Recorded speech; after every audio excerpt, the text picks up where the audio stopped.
పప్పుచారు, రసం ఏదైనా చట్నీలోకైనా సైడ్ డిష్గా ఈ ఫిష్ ఫ్రై చాలా బాగుంటుందండి. మసాలాలు ఎక్కువ ఏమీ లేకుండా స్పైసీగా సింపుల్గా చేసుకునేటటువంటి ఈ ఫిష్ ఫ్రైని ఎలా ప్రిపేర్ చేయాలో నేర్చుకుందాం. హాయ్ అండి, welcome back to Queen's kitchen.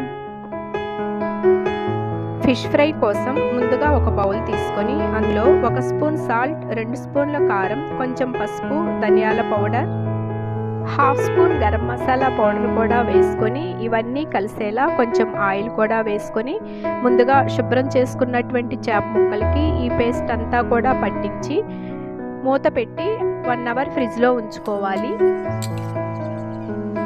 After 1 hour fridge నుండి తీసి 1/2 స్పూన్ అల్లం వెల్లుల్లి పేస్ట్, 1/2 బద్ద నిమ్మరసం కూడా వేసుకొని మరొకసారి ముక్కల్ని బాగా కలపాలి. ఇప్పుడు స్టవ్ మీద ఒక ప్యాన్ పెట్టుకొని 1/3 కప్ ఆయిల్ వేసుకొని ఆయిల్ వేడయ్యాక 4 పచ్చిమిర్చిని సన్నగా చీల్చినవి, కొన్ని కరివేపాకు రెబ్బలను కూడా వేసుకొని ఫ్రై చేయాలి. ఇలా ఫ్రై అయ్యాక వీటిని వేరొక బౌల్లోకి తీసుకోవాలి.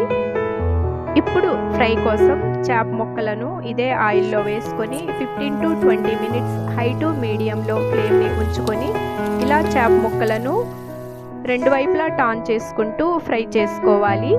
చూడండి, చేప ముక్కలు మంచిగా వేగాయి. ఇప్పుడు వీటిని వేరొక ప్లేట్లోకి తీసుకొని మనం ముందుగా ఫ్రై చేసుకున్నటువంటి పచ్చిమిర్చి, కరివేపాకు అలానే ఆనియన్ అండ్ లెమన్తో సర్వ్ చేసుకొని తింటే చాలా బాగుంటుందండి. మీరు కూడా ఒకసారి ఇవే టిప్స్తో చేసి నచ్చితే లైక్ చేయండి, షేర్ చేయండి, సబ్స్క్రైబ్ చేయండి.